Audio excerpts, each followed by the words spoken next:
破壊、パーゲー、島崎藤村。第6章、チェ・ユクチャン。1、天長節の夜は宿直の当番であったので、牛松銀之助の2人は学校に残った。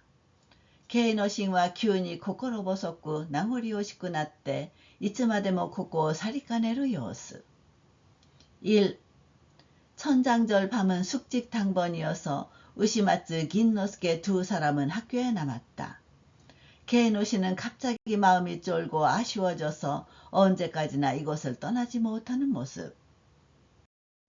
유한노와まだ宿直室に話し込んで、例の愚痴の多い性質から老い先長い二人に笑われているうちに、壁の上の時計は8지打ち9지打った。저녁 식사 후 아직 숙직실에서 이야기하며 평소에 그 푸념 많은 성질 때문에 젊은 두 사람에게 비웃음을 사는 사이에 벽 위의 시계는 8시를 치고 9시를 쳤다. それは翌朝の霜の激しさを思わせるような晩で、日中とは違ってめっきり寒かった。牛松が見回りのために出て行った後、まだ慶之進は火鉢のそばにかじりついて、銀之助を相手にかきくどいていた。그건 다음 날 아침 서리가 심할 것을 생각하게 하는 저녁으로 낮과는 달리 몹시 추웠다. 우시마츠가 둘러보기 위해 나간 후 아직 케이노시는 화로가에 달라붙어 긴노스케를 상대로 하소연하고 있었다.やがて20分ばかり経って牛松は帰ってきた。手提げランプを吹き消して急いで火鉢の脇に寄り添いながら、いや、もう外は寒いの寒くないのって手も何もかじかんでしまう。今夜のように厳しいことは今年になって初めてだ。どうだ君、この通りだ。と牛松は氷のようになった手を出して銀之助に触った。읽고 20분쯤 지나 우시마츠는 돌아왔다. 손에 든 램프를 불어서 끄고 서둘러 화로 옆에 다가오며 아유, 이제 밖은 너무 추워. 손도 뭐도 얼어버려. 오늘 밤처럼 시임한 건 올 들어 처음이야. 어때 자네, 이렇다니까? 하고 우시마츠는 얼음같이 된 손을 내밀어 긴노스케를 만졌다. 마, なんという冷たい手だろう。こう言って自分の手を引っ込まして銀之助は不思議そうに牛松の顔を眺めたのである。이런, 너무 손이 차가운데? 이렇게 말하며 자기 손을 움츠리고 긴노스케는 이상하다는 듯이 우시마츠의 얼굴을 바라보았다. 가오이로가悪いね.君はどうかしやしないか? 또思わずそれを口に出した。慶之進も同じように不審を打って、我が輩も今それを言おうかと思っていたところさ。안색이 나빠. 자네는 뭔가 어떻게 된 거 아니야? 하고 무심코 그 말을 꺼냈다. 케이노신도 마찬가지로 이상해하며 나도 지금 그걸 말할까 생각하고 있던 참이야. 우시마츠와 나니까 思い出したように震えて、話そうか話すまいかとしばらく躊躇する様子にも見えたが、あまり二人が熱心に自分の顔を見守るので、ついつい打ち明けずにはいられなくなってきた。우시마츠는 뭔가 생각난 듯이 두려워하며 이야기할까 이야기하지 말까 하고 잠시 주저하는 모습으로도 보였으나 너무 두 사람이 열심히 자기 얼굴을 지켜보니까 그만 말하지 않을 수가 없게 되었다. 実はね、まあ不思議なことがあるんだ。不思議なとは? 또 긴노스케모 마유어 희소매루. 실은 말이야, 정말 신기한 일이 있어. 신기하다니. 하고 긴노스케도 눈썹을 모은다. 고유와케사.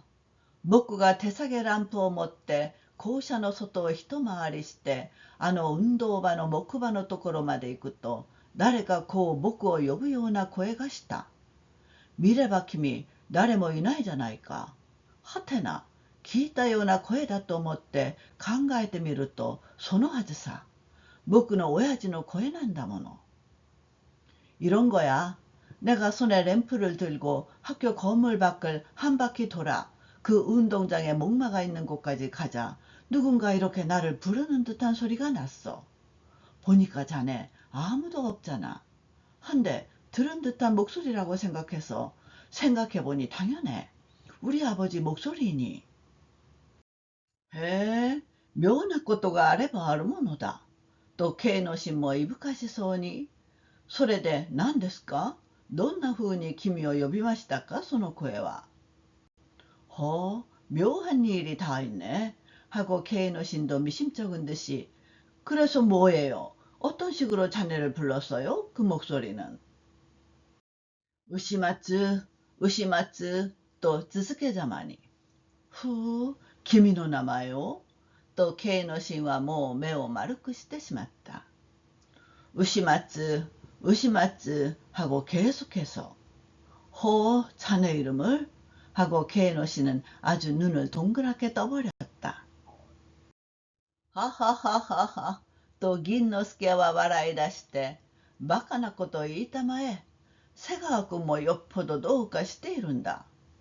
いや、確かに読んだ。と牛松は熱心に。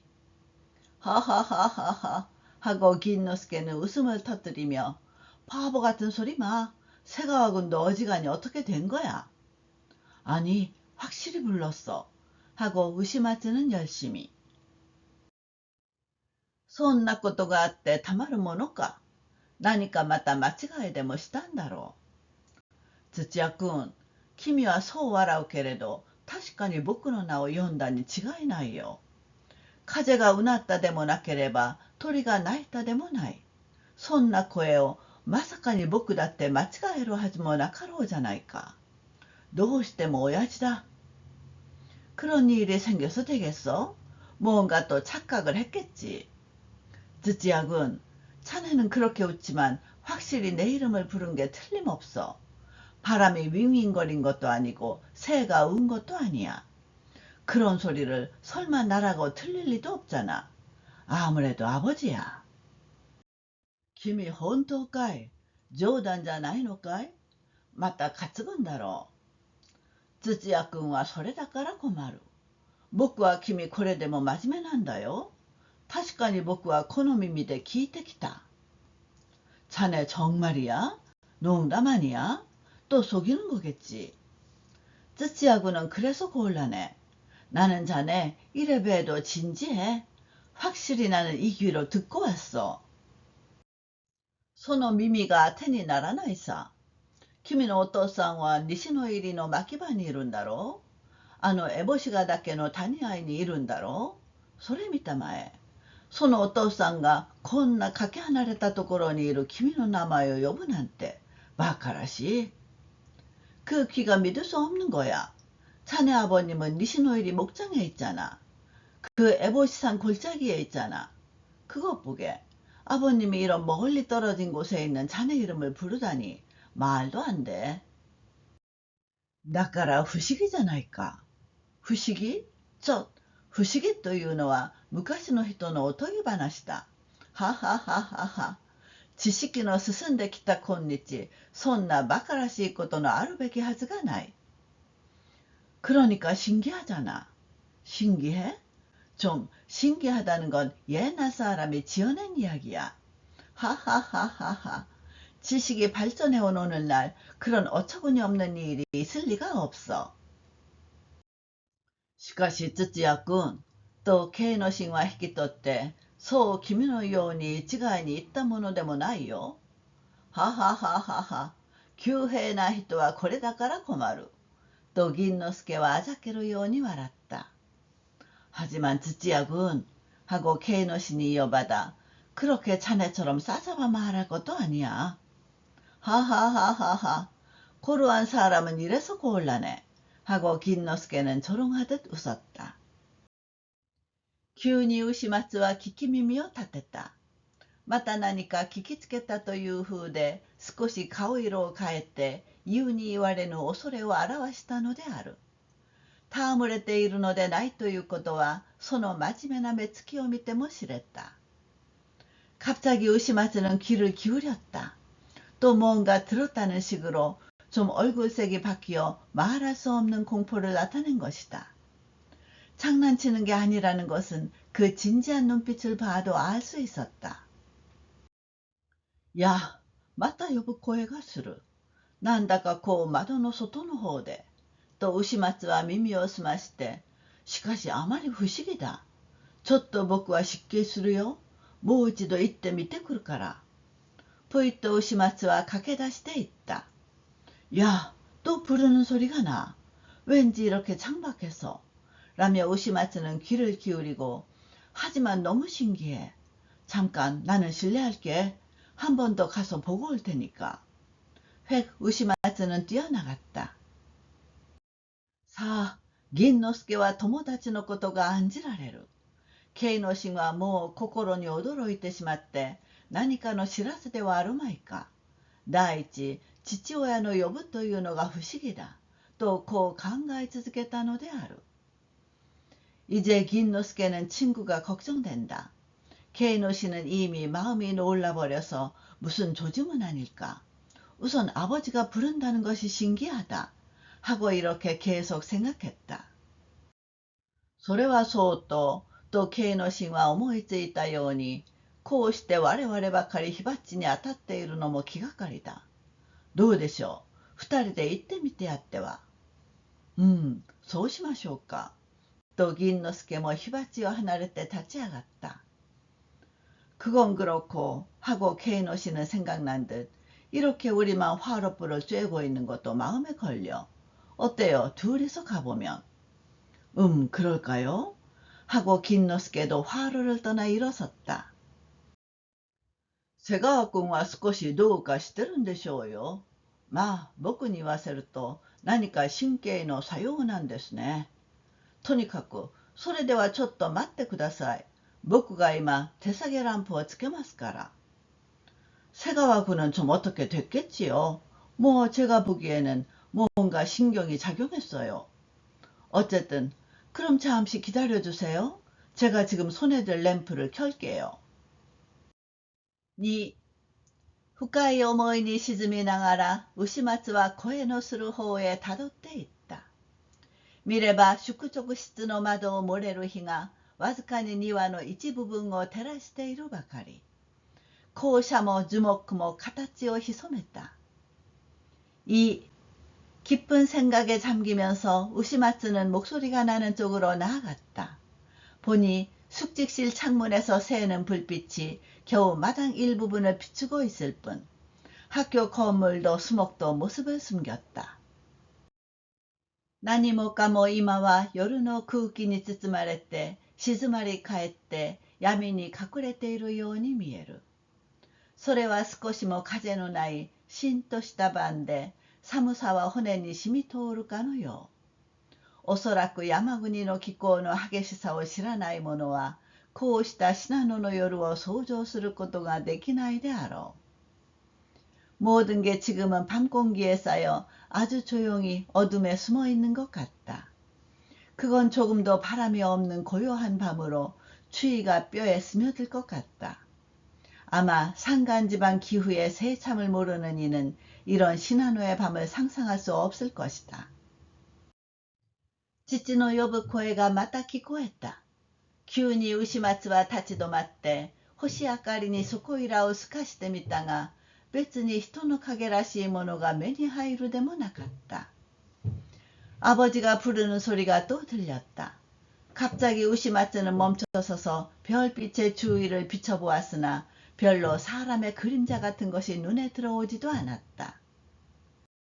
すべてはみんな無言である。犬一つ泣いて通らないこの寒い夜に何が音を出して牛松の耳を欺こう。 모든 것은 모두 말이 없다. 개 한 마리 짖으며 가지 않는 이 추운 밤에 무엇이 소리를 내어 우시마츠의 귀를 속이겠는가. 우시마츠, 우시마츠, 또 맞다 연다. さあ、牛松は恐れず震えずにいられなかった。心はもう底の底までもかき乱されてしまったのである。牛松、牛松하고 또 불렀다. 정말 우시마츠는 두려움에 떨지 않고 있을 수 없었다. 마음은 이미 바닥까지도 어지럽혀져 버렸다.確かにそれは父の声で、しゃがれた中にも威厳のある父の声で、あの深い烏帽子ヶ岳の谷合から遠くこのいい山にいる牛松を呼ぶように聞こえた。확실히 그건 아버지 목소리로, 쉬었어도 위험이 있는 아버지 목소리로, 그 깊은 에보시산 골짜기에서 멀리 이 이야마에 있는 우시마츠를 부르는 것처럼 들렸다. 目を上げてみれば、空とてもやはり地の上と同じように、音もなければ声もない。風は死に鳥は隠れ、涼しい星の姿ところどころ。銀河の光は薄い煙のように、遠く厳かな天を流れて、甚大な感動を人の心に与える。눈을 들어보니 하늘도 역시 땅 위와 마찬가지로 소리도 없고 목소리도 없다. 바람은 춥고 새는 숨고 맑은 별의 모습 여기저기. 은하에 비친 엷은 연기처럼 멀리 엄숙한 하늘을 흘러 심대한 감동을 사람 마음에 안긴다. さすがにかすかな反射はあって、仰げば仰ぐほど暗い藍色の海のようなは、そこに高いを望むような心持ちもせられるのであった。声、あの父の呼ぶ声は、この聖夜の寒空を伝って、牛松の耳の底に響いてくるかのよう。과연 희미한 반사가 있어 우러러볼수록 어두운 남색 바다 같은 건 거기에 딴 세상을 보는 듯한 마음도 들게 하는 것이었다. 목소리, 그 아버지가 부르는 목소리는 이 별밤의 추운 하늘을 타고 우시마츠의 귀 속에 울려 퍼지는 듯. この魂を探すような親の声は確かに聞こえた。しかしその意味は、こう思い迷って牛松はあちこちと庭の内を歩いてみた。자식의 영혼을 찾는 듯한 부모 목소리가 확실히 들렸다. 그러나 그 의미는 이렇게 갈피를 못 잡으며 우시마츠는 이리저리 마당 안을 걸어보았다. 아, 何をそんなに呼ぶのであろう。牛松は一生の戒めを思い出した。あの父の言葉を思い出した。自分の心の中の苦しみがこう思う親の情からして自然と父にも通じたのであろうか。아, 뭘 그렇게 부르는 걸까? 우시마츠는 일생의 훈계를 떠올렸다. 그 아버지의 말을 떠올렸다. 내 마음속의 아픔이 자식을 생각하는 부모의 정 때문에 자연스럽게 아버지에게도 통했던 것일까? あくまでも素性を隠せ。今日までの親の苦心を忘れるな。という意味であろうか。それであの牧場の番小屋を出て、自分のことを思いながら呼ぶその声が谷から谷へ響いているのであろうか。끝까지 신원을 숨겨라.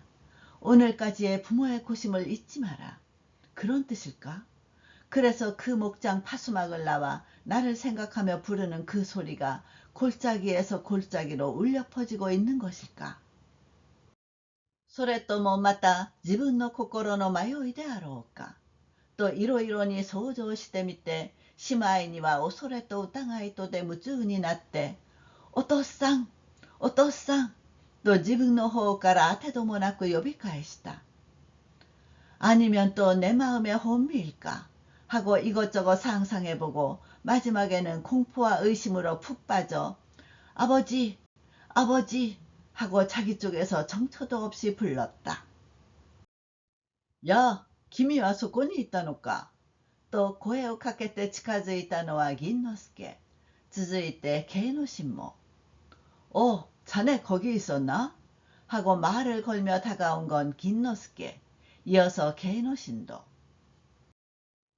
二人はしきりに手提げランプを差し付けて、まず牛松の顔を調べ、身の回りを調べ、それから闇を伺うようにしてみて、さて、牛松からまた父の呼び声のしたことを聞き取った。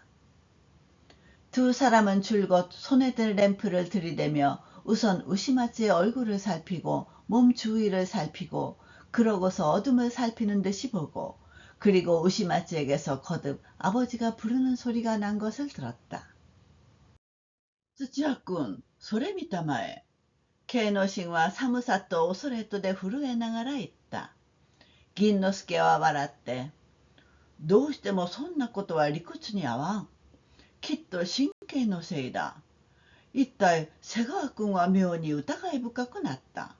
だからそんなくだらないものが耳に聞こえるんだ。土屋君, 그것 보게. 케이노씨는 추위와 공포로 떨며 말했다. 긴노스케는 웃으며 아무래도 그런 건 이치 안 맞아. 필시 신경 탓이야. 도대체 세가와군은 묘하게 의심이 깊어졌어. 그러니까 그런 실없는 게 귀에 들리는 거야. そうかな。神経のせいかな。こう始末は反省するような調子で言った。 그럴까? 신경 탓일까? 이렇게 우시마츠는 반성하는 듯한 어조로 말했다. だって君、考えてみたまえ。形のないところに形が見えたり、声のないところに声が聞こえたりするなんて、それそこが君の疑い深くなった証拠さ。声も形も、それはみんな君が自分の疑心から生み出した幻だ。幻?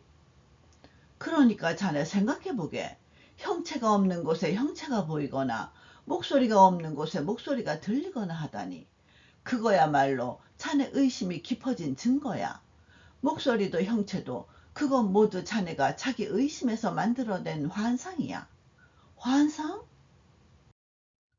いわゆる疑心暗鬼というやつだ。耳に聞こえる幻というのも少し変な言葉だがね。まあそういうことも言えるとしたら、それが今夜君の聞いたような声なんだ。あるいはそうかもしれない。소위 의심함기라는 거야. 귀에 들리는 환청이라는 것도 좀 이상한 말이지만 뭐 그런 말도 할 수 있다면 그게 오늘 밤 자네가 들을 목소리인 거야. 어쩌면 그럴지도 몰라. しばらく三人は無言になった。天も地もしんとして声がなかった。急にこの聖夜の石箔を破って父の呼ぶ声が牛松の耳の底に響いたのである。잠시 세 사람은 말이 없었다. 하늘도 땅도 고요하니 소리가 없었다. 갑자기 이 겨울밤의 정막을 깨고 아버지가 부르는 소리가 우시마츠의 귓속에 울렸다. 우시마츠, 우시마츠. と次第にかすかになって泣いて空を渡る夜の鳥のようにしまいには遠く細く消えて聞こえなくなってしまった。우시마츠, 우시마츠 하고 점점 희미해져 울며 하늘을 건너는 밤의 새처럼 결국엔 멀리 가늘게 사라져 들리지 않게 되었다. 새가 왔군. 또 긴노스케와 대사계 람프を差し付けて顔色を変えた牛松の様子を不思議そうに眺めながら、どうしたい君は。今また親父の声がした。今何にも聞こえやしなかったじゃないか。ほう、そうかね。새가와군 하고 긴노스케는 손에 든 램프를 켜고 안색이 변한 우시마츠의 모습을 이상하게 바라보면서 왜 그래 자네는? 지금 또 아버지의 목소리가 들렸어. 지금? 아무것도 들리지 않았잖아. 그런가? そうかねもないもんだ。何にも声などは聞こえやしないよ。と言って銀之助は慶之進の方へ向いて、風間さん、どうでした？何かあなたには聞こえましたか？いいえ、と慶之進も力を入れた。 그런가는 아니지. 아무것도 목소리 같은 건 들리지 않았어. 라며 긴노스케는 케이노신 쪽을 향해 카즈마 선생님 어땠어요? 뭔가 선생님한테는 들렸어요? 아니요. 하고 케이노신도 힘을 주었다. 호라, 風間さんにも聞こえなければ僕にも聞こえない。聞いたのはただ君ばかりだ。神経、神経。どうしてもそれに違いない。こう言って、やがて銀之助はあちこちと闇を照らしてみた。봐, 카자미 선생님한테도 안 들리고 나한테도 안 들려. 들은 건 오직 자네뿐이야. 신경, 신경. 아무래도 그게 틀림없어. 이렇게 말하고 이윽고 긴너스케는 여기저기 어둠을 비춰보았다. 하하하하하. 또 긴너스케와笑い出して、まあ僕は耳に聞いたって信じられない。目に見たって信じられない。手に取って触ってみて、それからでなければそんなことは信じられない。ははははは。하고 긴너스케는 웃음을 터뜨리며 아니 나는 귀로 듣는데도 믿을 수 없어. 눈으로 본데도 믿을 수 없어. 손에 잡고 만져보고 그러고서가 아니면 그런 건 믿을 수 없어. いよいよこりゃ僕の観察の通りだ。生理的にそんな声が聞こえたんだ。ははははは。それはそうと、バカに寒くなってきたじゃないか。僕はもうこうして立っていられなくなった。行こう。정말이지 이건 내가 관찰한 대로야.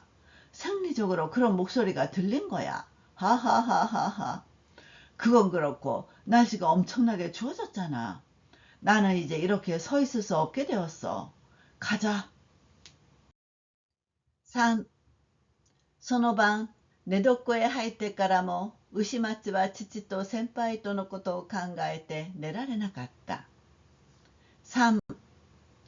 그날 밤 잠자리에 들어서도 우시마츠는 아버지와 선배를 생각하느라 잠잘 수가 없었다. 긴노스케와 수군이 모 다카이비키. どんなに牛松はそばに枕を並べている友達の寝顔を見守って、その穏やかな静かな眠りを羨んだろう。긴노스케는 곧바로 이미 코를 크게 골았다. 얼마나 우시마츠는 옆에 베개를 나란히 한 친구의 잠자는 얼굴을 지켜보며 그 평온하고 조용한 잠을 부러워했을까. 夜も更けた頃、ムックと寝床から羽を起きて、一旦細くしたランプをまた明るくしながら、蓮太郎に宛てた手紙を書いてみた。今はこの病気見舞いすら人目をはばかってしたためるほどに用心したのである。밤도 깊었을 무렵 벌떡 잠자리에서 일어나 일단 가늘게 한 램프를 다시 밝게 하면서 렌타로에게 보낼 편지를 써보았다. 지금은 이 병문안조차 남의 눈을 꺼리며 쓸 정도로 조심한 것이다. 時々牛松は書きかけた筆を止めて、ランプの光に友達の寝顔を伺ってみると、銀之助は死んだ魚のように大きな口を開いて、前後も知らず熟睡していた。때때로 우시마츠는 쓰던 붓을 멈추고 램프 불빛에 친구의 잠자는 얼굴을 살펴보니 긴노스케는 죽은 물고기처럼 큰 입을 벌리고 전후도 모르고 푹 자고 있었다. 全く牛松は蓮太郎を知らないでもなかった。人の紹介で会ってみたこともあるし、今年になって2、3度手紙の取りやりもしたので、いくらか互いの心持ちは通じた。전혀 우시마츠는 렌타로를 모르는 것도 아니었다. 다른 사람의 소개로 만나본 적도 있고 올 들어 두세 번 편지를 주고받기도 했으니까 어느 정도 서로의 마음은 통했다. しかし、蓮太郎は特殊な時期として牛松のことを考えているばかり、同じ素性の青年とは夢にも思わなかった。牛松もまたその秘密ばかりは言うことを躊躇している。그러나 렌타로는 호의적인 직위로서 우시마츠를 생각하고 있을 뿐, 같은 신상의 청년이라고는 꿈에도 생각하지 않았다. 우시마츠도 그 비밀만은 말하기를 주저하고 있다. だからなんとなく奥歯に物が挟まっているようで、その晩書いた牛松の手紙にも十分に思ったことが現れない。なぜこれほどに慕っているか。それさえ書けば他のことはもう書かなくても済む。 그래서 왠지 석연치 않은 것 같고 그날 밤 쓴 우시마츠의 편지에도 충분히 생각했던 것이 나타나지 않는다. 왜 이렇게까지 따르고 있는가? 그것만 쓰면 다른 건 이제 쓰지 않아도 된다.ああ、かけるものなら牛松も書く。それを書けないというのは牛松の弱点で、とうとう普通の病気見舞いと同じものになってしまった。ああ、쓸 수 있는 거라면 우시마츠도 쓴다. 그걸 쓸 수 없다는 것이 우시마츠의 약점으로 결국 보통의 병문안과 같은 것이 되어버렸다. 도쿄にて猪子蓮太郎先生、瀬川牛松よりとしたため終わった時は深く深く心を偽るような気がした。도쿄에서 이노코 렌타로 선생님께 새가와 우시마츠가 라고 다 썼을 때는 깊이 깊이 양심을 속이는 듯한 기분이 들었다. 筆を投げ打って探索してまた冷たい寝床に潜り込んだが少しトロトロとしたかと思うとすぐに恐ろしい夢ばかり見続けたのである。붓을 집어 던지고 탄식하고 다시 차가운 잠자리에 들어갔으나 약간 졸았나 했더니 곧장 무서운 꿈만 내리꾸었다. 翌朝のことであった。蓮華寺の小馬鹿が学校へやってきて、ぜひ牛松に会いたいという。何の用かを小遣いに言わせると、お目にかかってお渡ししたいものがございますとか。다음날 아침에 일이었다. 랭게지의 쇼바보가 학교로 찾아와 꼭 우시마츠를 만나고 싶다고 말한다. 무슨 일인가?를 소사를 시켜 말하자 뵙고 건네드리고 싶은 게 있습니다. 라든가. 出て行って玄関のところで会えば、小馬鹿は一通の電報を手渡しした。とりあえず開封して読み下してみると、カタカナの文字も簡単に父の死去したという知らせが書いてあった。나가 현관 앞에서 만나자 쇼바보는 전보 한 통을 건넸다. 일단 개봉해서 읽어보니 카타카나 문자도 간단히 아버지가 돌아가셨다는 소식이 적혀 있었다. 突然のことに驚いてしまって半信半疑で繰り返した。確かに死去の知らせにはそういなかった。発信人は根津のおじ。すぐ帰れとしてある。갑작스러운 이 일에 놀라 반신반의하며 반복했다. 확실히 사망 통지인 건 틀림없었다. 발신인은 내즈의 삼촌. 바로 돌아와 라고 되어 있다. それはどうもとんだことで、さぞお力落としでございましょう。はい、早速帰りまして、奥様にも申し上げまするでございます。こう小馬鹿が言った。子供のように死を恐れるという様子は、その愚かしい目つきに現れるのであった。그건 정말 큰일이니 꽤 낙심하시겠지요. 네, 바로 돌아가 사모님께도 말씀드리겠습니다. 이렇게 쇼바보가 말했다. 어린아이처럼 죽음을 두려워하는 모습이 그 어리석은 눈초리에 나타나고 있었다. 牛松の父というは日頃極めて壮健な方で、激しい気候に出会っても風邪一つひかず、頑丈な体はかえって若者をしのぐほどの隠居であった。우시마츠의 아버지란 평소 지극히 건장한 편으로 심한 기후를 만났어도 감기 한 번 걸리지 않고 단단한 체구는 오히려 젊은이를 능가할 정도의 노인장이었다. 幕府の生涯といえばいかにも面白そうに聞こえるが、その実普通の人に耐えられる職業ではないのであって、分けても西の入りの牧場の牛飼いなどときては、あの隠居だから務まると人にも言われるほど。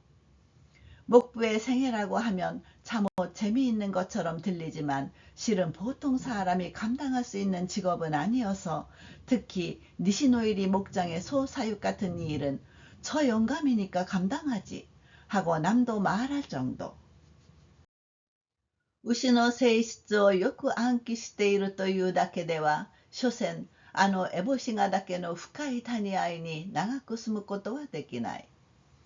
소의 성질을 잘 외우고 있다는 것만으로는 도저히 그 에보시산 깊은 골짜기에 오래 살 수는 없다.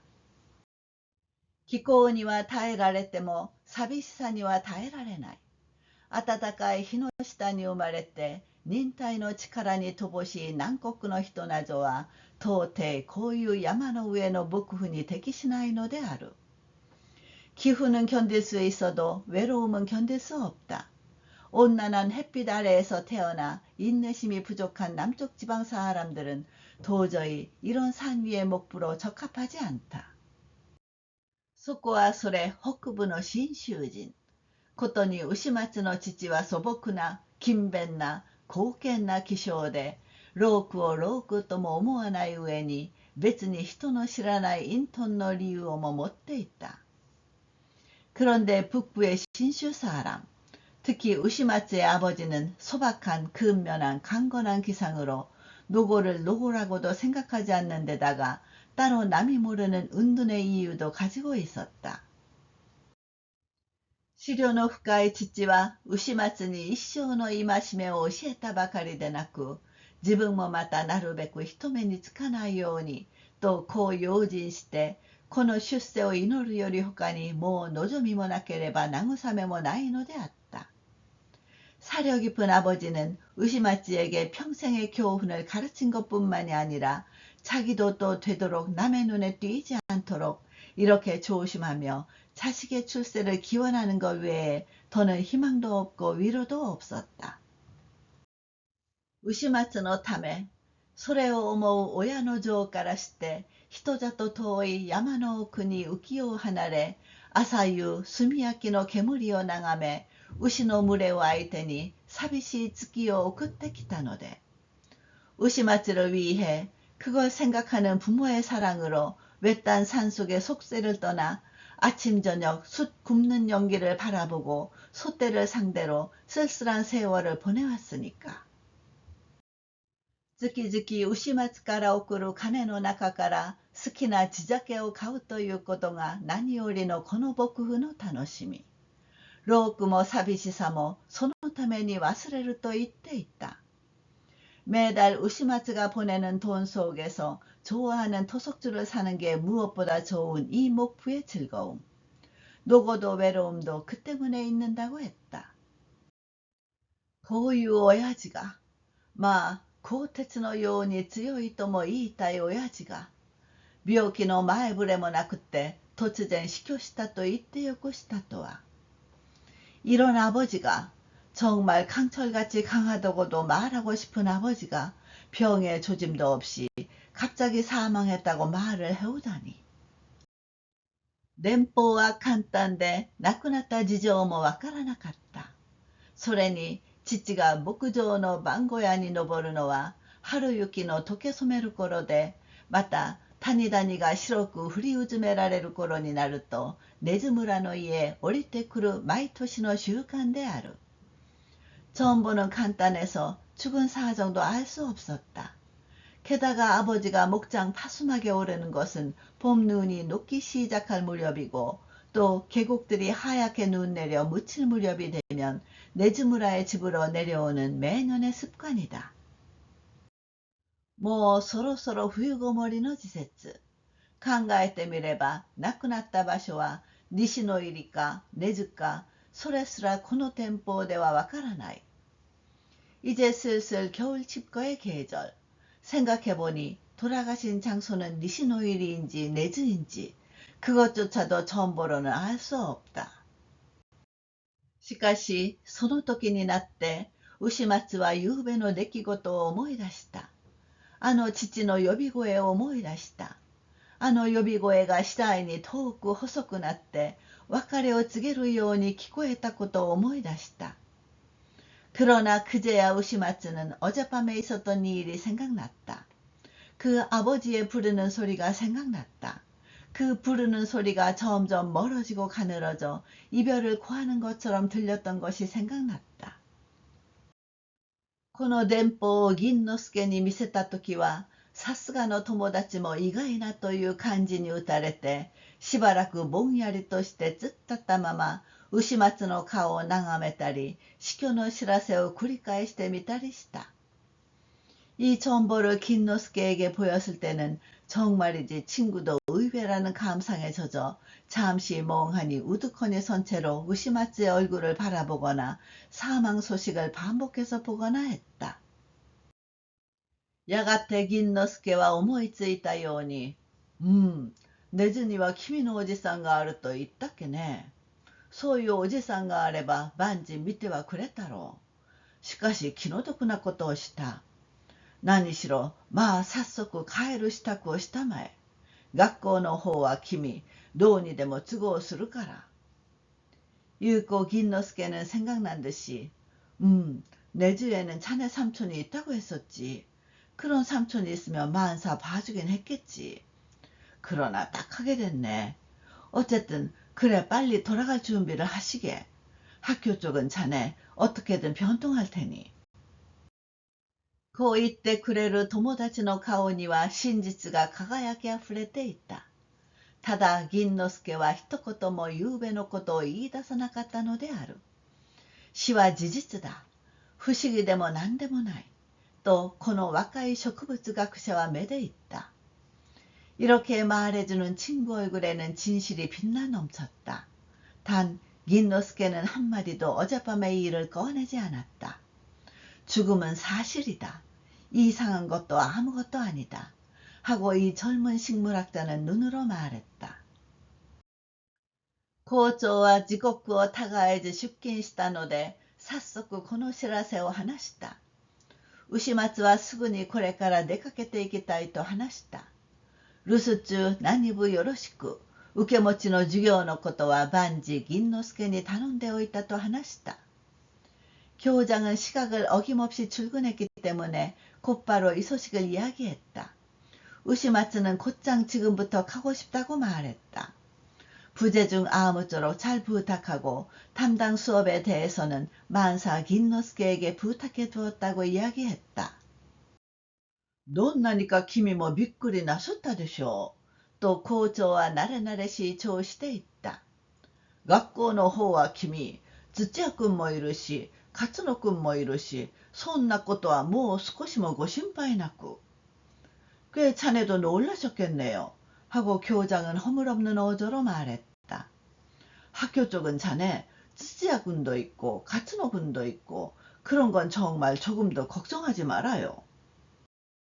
実に我が輩も意外だった。君のお父さんが亡くなろうとは。どうかまあ、あちらの御用も済み、起伏でも開けることになったら、また学校のために十分ご尽力を願いましょう。정말 나도 의외였네. 차내 아버님이 돌아가실 줄이야.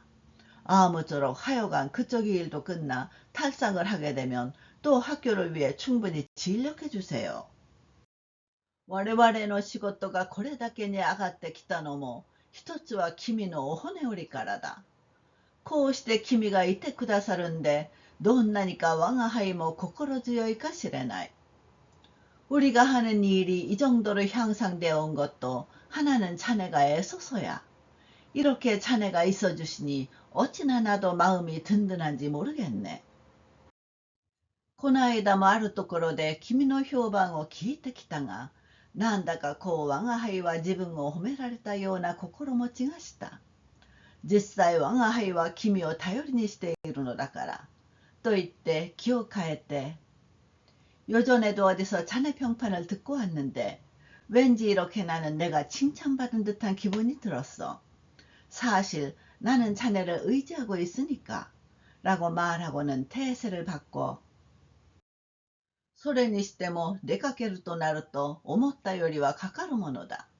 少しくらいは持ち合わせもありますから立て替えてあげてもいいのですが、どうです？少しお持ちなさらんか？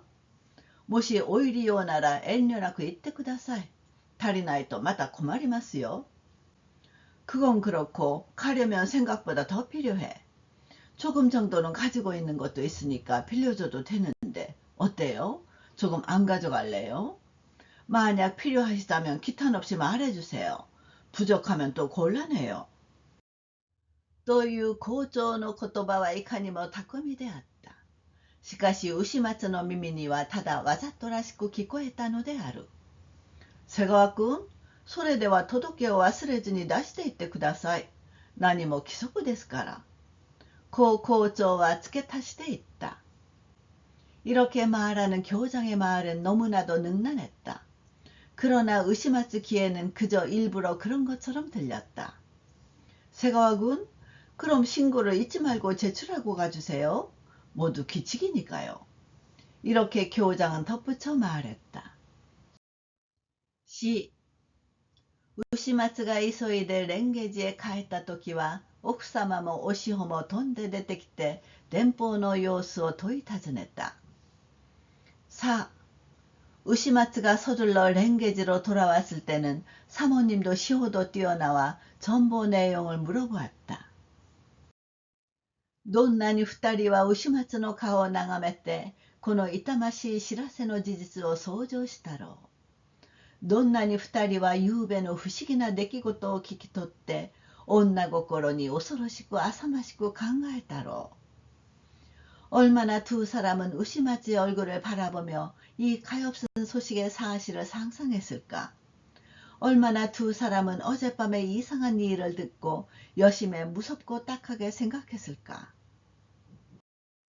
どんなに二人は世にある多くの試しを思い出して死を告げる知らせ、会いに来る面影、または闇を飛ぶという人玉の迷信などにこと寄せてこの暗号した事実に胸を騒がせたろう。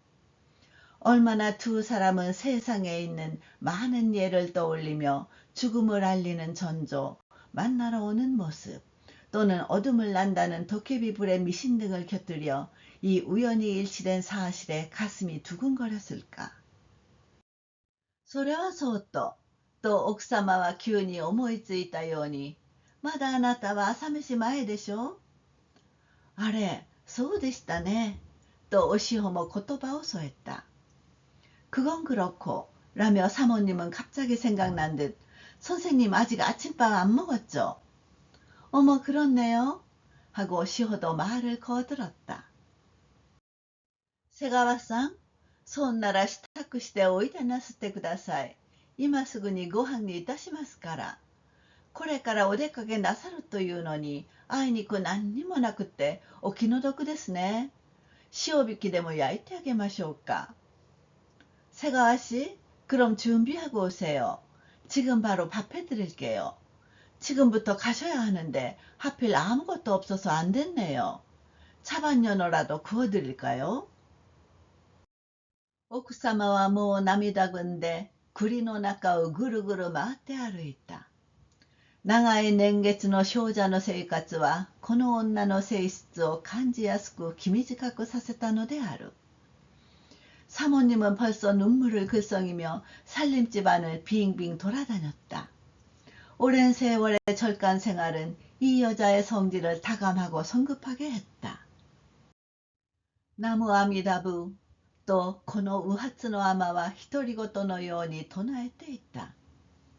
나무 아미타불 하고 이 머리를 깎지 않은 여승은 혼잣말처럼 외고 있었다.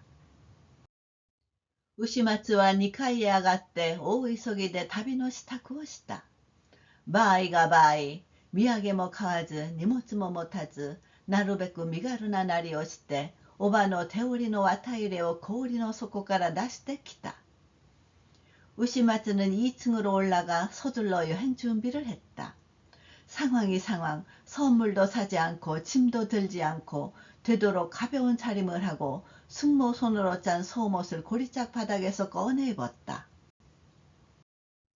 ちょうどそこへ足を投げ出してキャハンをつけているところへ下女の下差地に前を運ばせて続いて入ってきたのは오시호である。 마침 거기에 발을 내던져 각반을 차고 있는 참에 하년 계사지에게 상을 들게 하고 따라 들어온 건 시호이다. いつも飯びつは出しっぱなし。三度が三度手盛りでやるに引き換え、こうして人に給仕してもらうというは嬉しくもあり窮屈でもあり、無造作に禅を引き寄せて牛松はお塩につけてもらって食った。언제나 밥통을 내놓고 3번이면 3번 자기 손으로 푸는 것과 반대로 이렇게 남이 시중 들어주는 것은 기쁘기도 하고 갑갑하기도 해서 아무렇게나 상을 끌어당겨 우시마츠는 시호가 해주는 대로 먹었다. 소노히와 오시호も少し打ち解けていた。いつものように牛松を恐れる様子も見えなかった。慶の神の境外を深く憐れむという牛松の真実が知れてから自然と思惑をはばかる心も薄らいで、こうして給仕している間にもいろいろなことを尋ねた。おしほはまた牛松の母のことを尋ねた。그날은 시호도 좀 마음을 터놓고 있었다. 여느 때처럼 우시마츠를 겁내는 기색도 보이지 않았다.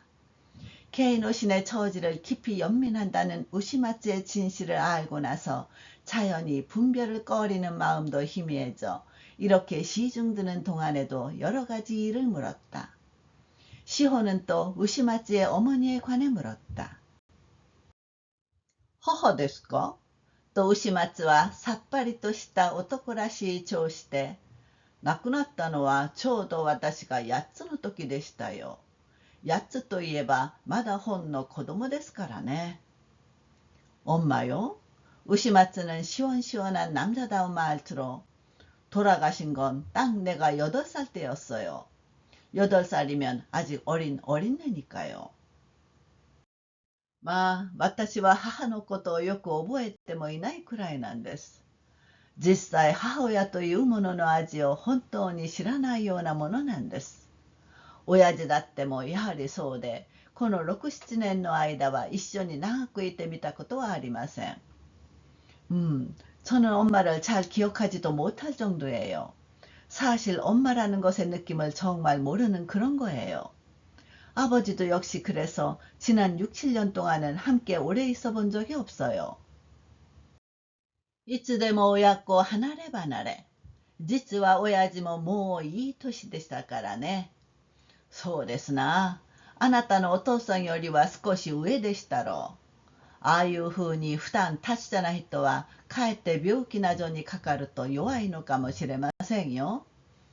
언제나 부모 자식 따로따로. 실은 아버지도 이제 나이가 많았어요. 그렇겠네. 당신 아버지보다는 좀 더 나이가 많았겠지요. 저런 식으로 평소 튼튼한 사람은 오히려 병에 걸리면 약한 걸지도 몰라요. 私などはですから親に縁の薄い方の人間なんでしょう。といえば、まあお塩さん、あなただってもそのお仲間じゃありませんか。나 같은 건 그러니까 부모와 인연이 옅은 쪽의 인간이겠지요. 그러고 보면 뭐 시호씨, 당신도 그런 편이잖아요. この言葉はお塩の涙を誘う種となった。あの父親とは13の春にこの寺へもらわれてきて、それきりもう一緒に住んだことがない。それからあの生みの母親とは、これはまた子供の自分に死に別れてしまった。이 말은 시호의 눈물을 유발하는 원인이 되었다. 그 아버지와는 13살의 봄에 이 절에 들어와서 그로부터 이제 함께 산 적이 없다. 그러고서 그 낳아준 엄마와는 이쪽은 또 어렸을 때 사별해버렸다. 親に縁の薄いとはちょうどお塩の身の上でもある。お塩は自分の家の霊落を思い出したという風で、少し顔を赤くして黙って首を垂れてしまった。 부모와 인연이 였다는 건 마침 시호의 신세이기도 하다. 시호는 자기 집의 영락이 생각났다는 식으로 얼굴을 약간 붉히고 입을 다물고 고개를 숙여버렸다. そのおしほの姿を注意してみると、亡くなった母親という人もおおよそ想像がつく。그 시호의 모습을 주위에서 보니 돌아가신 어머니라는 사람도 대체로 상상이 간다. あの子の顔つきを見るとすぐに千の家内が我が輩の目に映るといった慶の神の言葉を思い出してみると、昔風に亭主に頼るという風で、どこまでも我が輩を信じていたという女の若い時は、그 아이의 생김새를 보면 곧바로 이전 아내가 내 눈에 보여 라고 한 개인호신의 말을 떠올려 보니 옛날식으로 남편을 의지하는 식으로 어디까지나 나를 믿고 있었어 라는 여자가 젊었을 때는 いずれこの推しをと同じように情の深い涙もろい見るたびに別の人のような心持ちのする姿ありさまのいろいろに変わるような人であったに相違ない。 아무래도 이 시호와 마찬가지로 정이 깊고 눈물이 많고 볼 때마다 다른 사람 같은 기분이 드는 모습이 여러 가지로 변하는 듯한 사람이었던 게 틀림없다.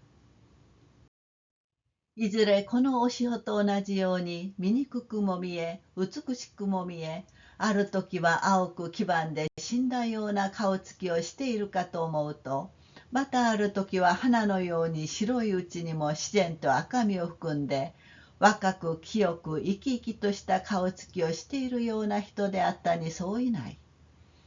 어쨌든 이 시호와 마찬가지로 못생겨도 보이고 아름다워도 보이고 어떤 때는 창백하게 노을해져 죽은 듯한 표정을 하고 있나 하면 또 어떤 때는 꽃처럼 하얀 속에서도 자연스럽게 붉은기를 머금고 젊고 맑고 생기 있는 얼굴을 한 그런 사람이었던 게 틀림없다. まあ、おしほを通して想像した母親の若い時の面影はこうであった。快活な自然な信州北部の女の美質と特色とはやはり牛松のような信州北部の男の目に一番よく映るのである。뭐 시호를 통해 상상한 어머니의 젊은 시절 모습은 이러했다. 쾌활한 자연스러운 신슈 북부 여자의 아름다움과 특색이란 역시 우시마츠 같은 신슈 북부 남자의 눈에 가장 잘 보이는 것이다. 旅の支度ができた後、牛松はこの2階を降りて、栗の広間のところでみんなと一緒に茶を飲んだ。新しい木製の樹々、それが奥様からの餞別であった。여행 준비를 마친 후 우시마츠는 2층을 내려와 살림집 거실에서 모두와 함께 차를 마셨다. 새 목재 염주, 그게 사모님의 전별이었다. やがて牛松は小馬鹿の手作りにしたというわらじを履いて、人々の情けに見送られて蓮華寺の山門を出た。이윽고 우시마츠는 쇼바보가 손수 만들었다는 집신을 신고 사람들의 인정으로 배웅받으며 랭게지의 산문을 나섰다.